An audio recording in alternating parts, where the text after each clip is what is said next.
Both players started there straight away to Barcelona and Inter Milan, a Champions League classic course between two distinct football stars. That's the defensive and transitional game of team your friend Inter Milan, and also the intensity and the attacking football of team your friend Barcelona. Any share area say na akọ etipenko obiasa ne yonko e kamiensa. Now what SG na area mu na both players say na SG netie from open play Barcelona enya 1.19 SG from open play.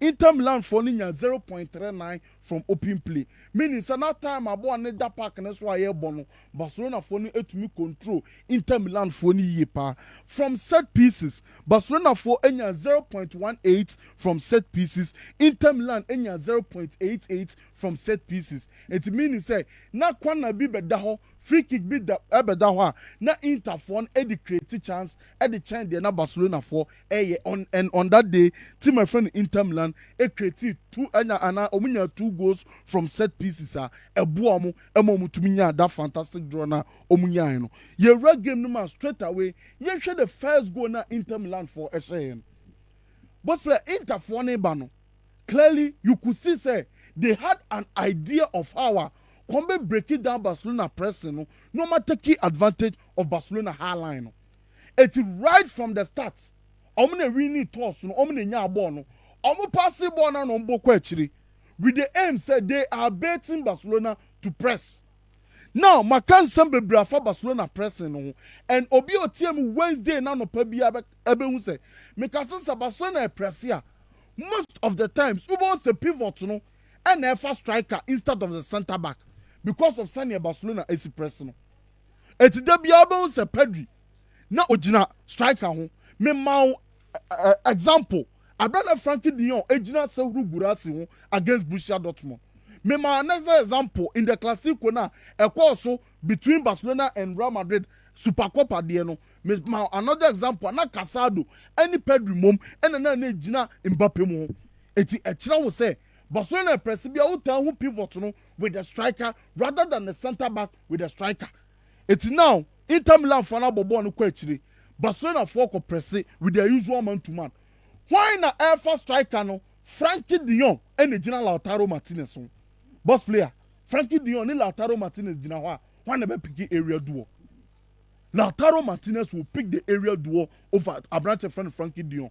Another problem because of Barcelona for na press here pivot to for no baako ebetumi abesha back line nim na baako join the forward press nti defensive line enim no untanya a player ho defensive line enim no untanya player ho classic kwakwaso in the Copa del Rey no second half Real Madrid took advantage of that space particularly Jude Bellingham and Inter Milan for ne say eto hwe image ya 05 previous image na the toast mam Lautaro Martinez wa pick header no but o pick header no can say DMB gina defense no enim back line enim but when ne gina ho hwe ba bia Pedri gina Pedri so ko press bi eti ball ne buy no 05 ko ani mam ubo say ball na abeto Pedri any Dion echi abeto Pedri ni Dion echi ya why na efa Abrante friend Turam je ball na because a well rehearsed play o ma rehearse from training ground o je ball na no bounce ma ball ma midfielder na oba no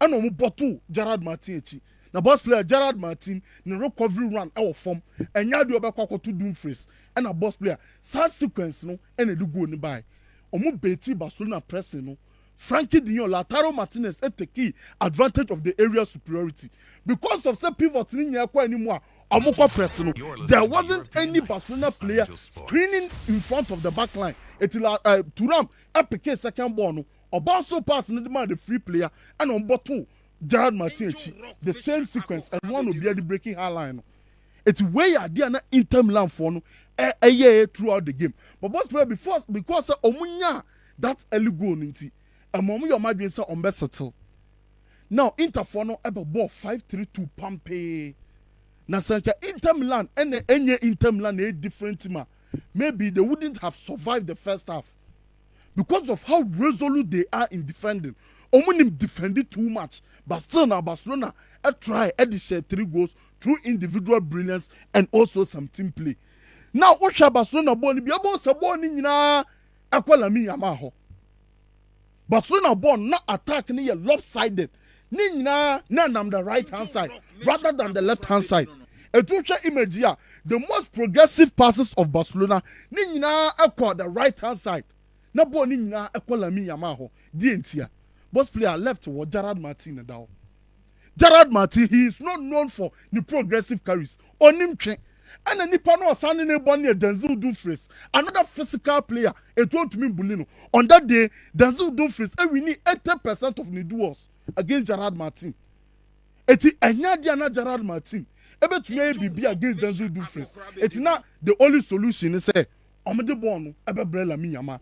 It's born in about the right hand side. Now, I need just some about Barcelona for enjoy and say, no born about right hand side now. Never most potent player, that is Lamine Yamal. Et on that day, Lamine Yamal, boss player, will receive 27 line breaking passes. 27 line breaking passes. And Osanya 102 touches of the ball. This is unheard of in the current football for a winger. One time with a winger, a ball no touches be. But because of say Inter style mu defending and no ball Lamine Yamal ema touches. Style ben Inter for defending. Inter for defending with a narrow midfield. 5-3-2 narrow midfield. Sankaya 4 and the 150. One of the players able to me pu Lamine Yamal ho na prevent so able to me settle in the game. But because of saying narrow midfield ninti, Barcelona for easily they could locate a brother friend Lamine Yamal.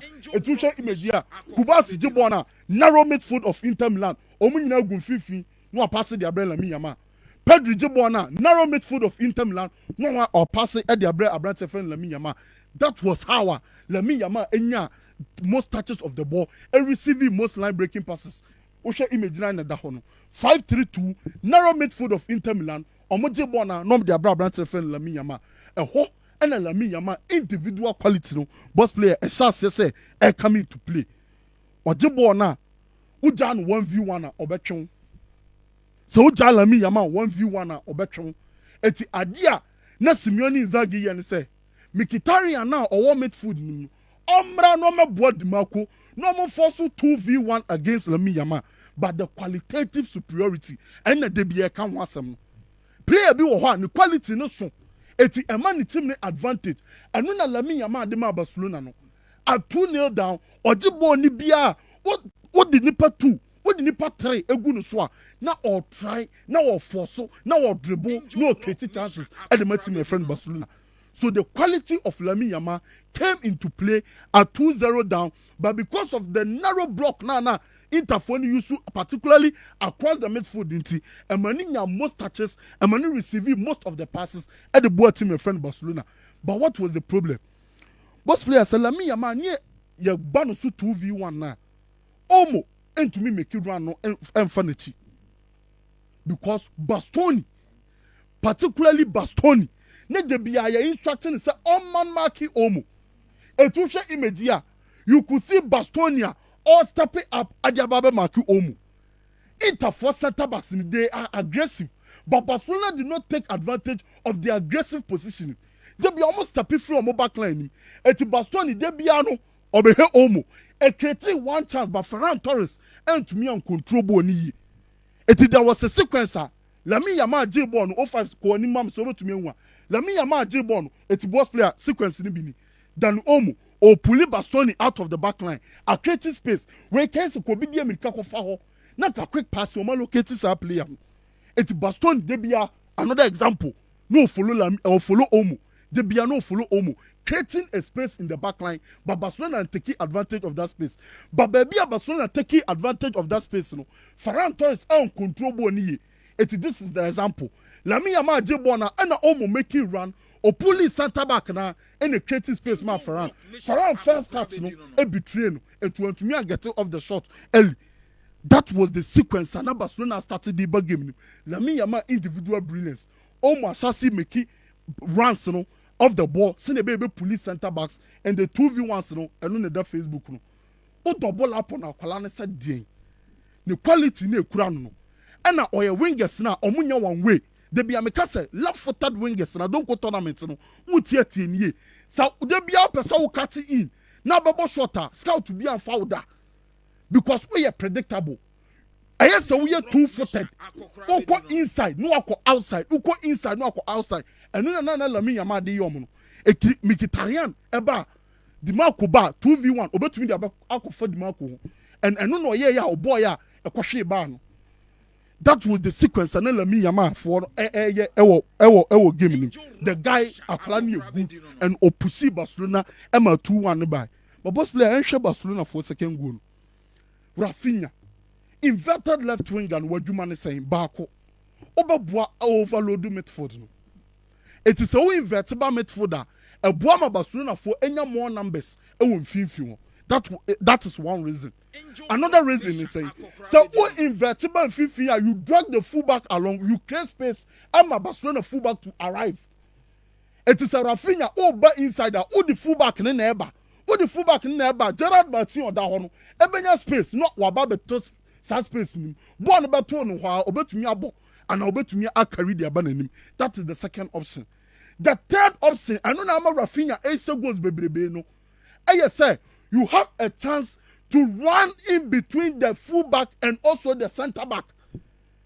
Fullback and center back in term hono. Some space na da hono. E hono obetumi edi Americana fa.